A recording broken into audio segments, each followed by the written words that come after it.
Hey, it's Justine here from Mental Floss on YouTube, and did you guys know that video games were invented in the 1940s? Yeah, I know. Back when people were still getting their milk delivered by a milkman, video games were already being invented. Now, they didn't look much like Halo or Call of Duty, but the cathode ray tube amusement device is considered one of the first ever video games. It was modeled after radars in World War II and required hitting targets. This was the first game ever to be given a patent. And that's the first of 30 game-changing video games I'm going to tell you guys about today. Whether they were the first of their kind or popularized by a genre, these games are responsible for changing the gaming world. Let's get started.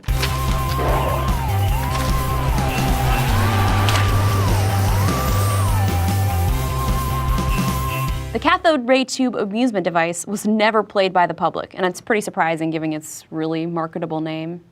No, not at all.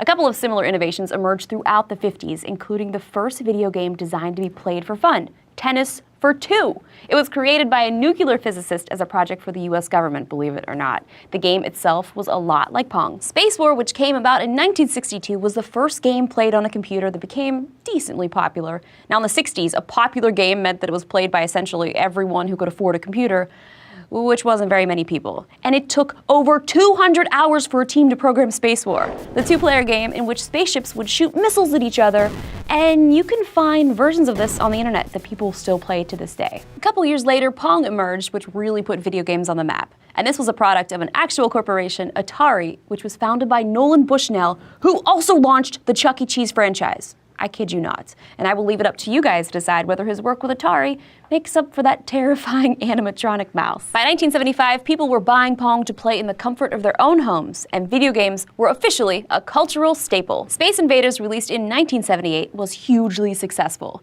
This arcade-style game put future of video games back on track during a time when all people could find were Pong and its millions of knockoffs. It was also the first game to contain background music. And Space Invaders even has a place in the prestigious Museum of Modern Art in New York City. Let's finally move on from tennis and space to talk action-adventure games. The Legend of Zelda, which came out in 1986, is widely believed to have jump-started this genre, and without it, who knows where Tomb Raider and God of War would be today. The Zelda series is attributed for combining elements from other games to create genre staples, such as puzzles, exploration, and action.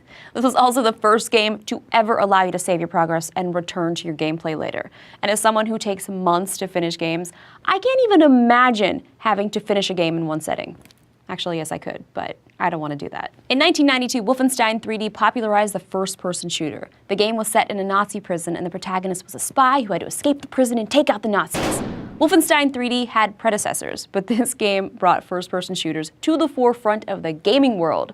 Now, Doom was released 1 year later, and the first-person shooter game exploded even more in popularity, proving that this style was here to stay. Super Mario 64 from 1996 is considered one of the most revolutionary when it comes to three-dimensional gaming. The format was a success, and many believe that this was the game that drew customers to buy Nintendo 64 consoles. The game inspired all future 3D games, including the next on our list.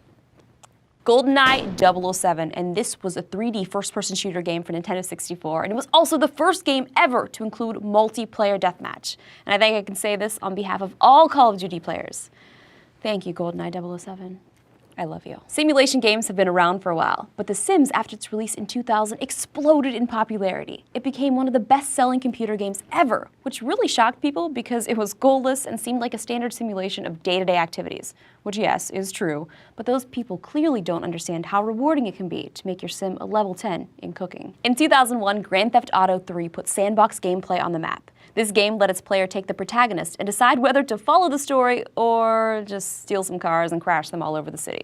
Missions became largely optional, and players responded to that freedom, inspiring more games of the non-linear style. The same year, the Halo series revolutionized first-person shooters, with its introduction of many elements, including the ability to carry more than one weapon, easier grenade access, and regenerating energy shields. Another game changer, and my personal favorite in the first-person shooter world, is Call of Duty, which began in 2003. The series' ability to seamlessly combine online gaming with role-playing components has forever changed the world of video games. So many game changers, so little time. So let's speed it up. First game with a female protagonist? Metroid in 1986, which is an innovation that's often overlooked, but it's very important considering 45% of video game players are women. Snake was the first game to be put on a cell phone thanks to Nokia. First role-playing video game? Dungeon in 1975. But the Final Fantasy series often gets credit for popularizing the genre. Tetris is the most ported game, available on 65 platforms and counting. Before Dance Dance Revolution and Guitar Hero was Parappa the Rapper, the first popular rhythm and music-based game, which came out in 1996. Mario, first named Jumpman, is the best-selling video game franchise of all time, making over $440 million since the 1980s. In 1982, Raiders of the Lost Ark for Atari was the first licensed video game based on a movie. The E.T. game also came out that year, and these are two of the worst video games ever made, and this set the tone for movie franchise games for decades to come. The first video game to cause controversy was Death Race in 1976. The game had its player acting as a car whose goal was to run over gremlins. 60 Minutes even picked up the controversy, reporting on the game and its potential psychological effects. The first video game containing a known Easter egg was a 1978 game titled Video Whizball. The Easter egg was the programmer's name. Burnout Paradise from 2008 is the first game that contained political advertising, as it featured billboards urging players to vote for Obama. Now, Wii Sports was a major innovator and inspiration when it came to incorporating player motion and controls, a combination that forever changed gaming. The first video game to inspire a sequel was Hunt the Wumpus from 1972, and I must have missed that one, but it's real, I promise. First horror game? Technically Haunted House, but Alone in the Dark and Resident Evil made the survivor horror genre what it is today. Thank you guys so much for watching Mental Floss on YouTube, which is made with the help of these very kind people. I'm Justine, and you can find me on youtube.com/iJustine and my gaming channel, iJustine Gaming. You can find all of the links in the description. This week, Justin Smith asked what the E in Chuck E. Cheese stands for, and when I found out, I was actually quite disappointed. It stands for entertainment. Chuck Entertainment Cheese? What? You guys have a mind-blowing question that you would like answered. Be sure to leave it in the comments below, and also let me know which game-changing games that I missed, because I'm sure you already have or you were planning to. Anyway, thank you guys for watching. I'll see you later.